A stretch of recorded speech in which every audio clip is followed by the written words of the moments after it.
we are just reaching Kose's home. She's the one coming.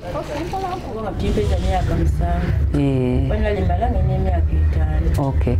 Kose got disabled when she was 5 years. Wajja kuisomero. Wajja kuisomero wako mcha kumeka. Wajja kuisomero na kwa msinya ya kusatu.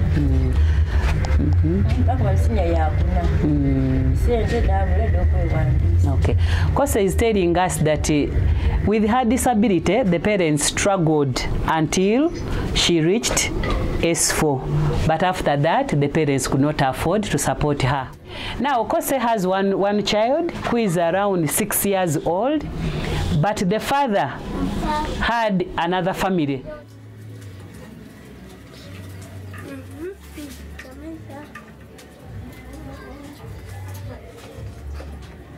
So, Kose survived by going to an institution where she learned tailoring, catering, and handicraft. Now she's going to tell us how far she is, how she earns her living to support her child and support herself, because this is where she's staying and she's renting at 15,000. This house we are seeing is where she rents at 15,000 shillings. So we want to see how does she manage her life when she's doing this kind of work.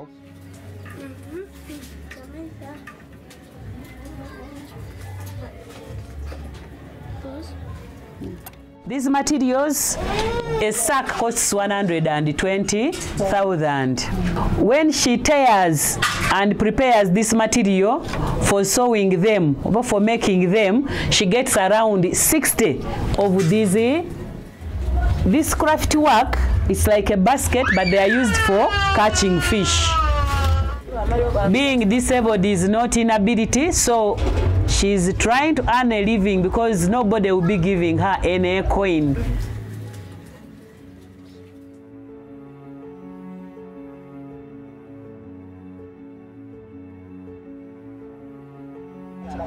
The first challenge is that people with disability face when it comes to accessing formal employment opportunity. One of them is the attitude.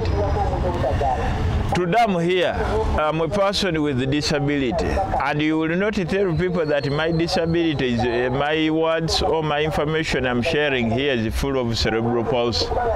But when it comes to someone with attitude can't be measured. But that impression that a person sees in you without giving you the opportunity to expose and exercise your ability, that one is a bigger challenge when it comes to accessing from employment opportunity, mainly to people with disabilities. The second challenge is communication and access to information. You may find that people just know the term disability, but under disability we have different categories or forms of disability. Like mine is cerebral palsy. Cerebral palsy mainly affects someone's speech and the way of sharing information. But for me, I'm lucky I can share with you easily. But when someone is communicating, will you be able to give him or her time to communicate to you? The third one is accessibility.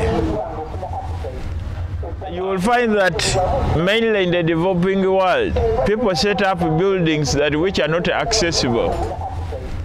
This morning I was sharing with my colleagues in the morning that I went to the Internal Affairs Ministry in Mbale office, but I wanted to go to the toilets. They organized this toilet with a lot of stairs. So when I told them, for me, I can't go into that place. Yes, it's the most important place all over the world. The toilet is one of the most important places. But a person with a wheelchair, you have all stairs, meaning that he or she will not go to the toilet thoroughly well.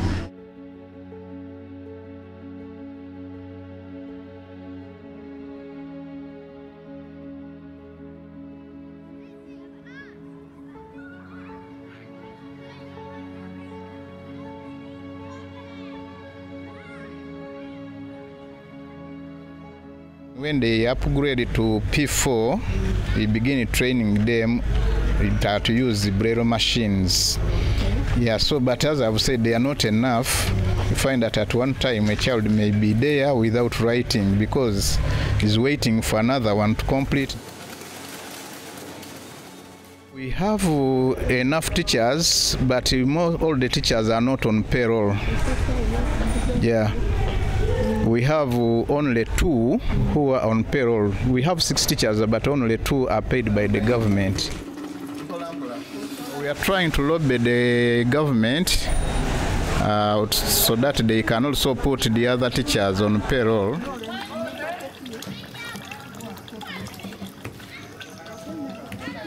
I'm a disability inclusion facilitator, and my work is mainly to move out to sensitize the public about the challenges that affect people with disabilities when it comes to accessing employment opportunity.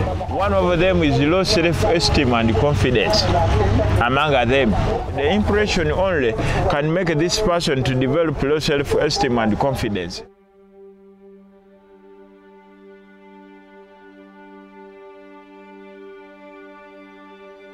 So Inclusion Works program, we always tell people that the world is moving from analog to inclusion, meaning that under inclusion is to say that people with disabilities get a formal employment opportunity in line with their different professions. For me, I'm a social worker by profession, but if I come to your place of work and I'm a social worker, you need a social work, don't judge me physically, but let us sit down, we get to know what can favor me to do my work properly like other people. That project helped me to get a job. Because if it wasn't for that project, I wouldn't really get a job. Because I learned so many things, how to be confident when I'm being interviewed.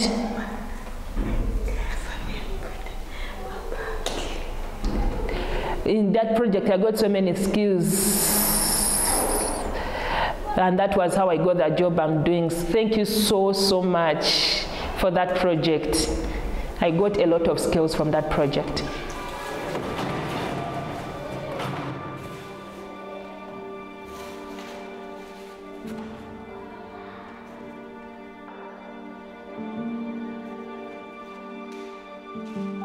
Some people say when a grown-up woman, you better go and marry.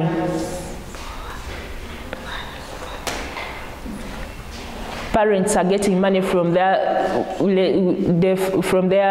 children who have disability, the girls. So they are like prisoners, slaves in their own home without good care. So I'll continue working patiently as I look for a way out to solve my challenges, my problems. Because the children around, they need skills from us teachers. Now if I stop teaching them and then I drop the job, how about the children? They'll lose so many things.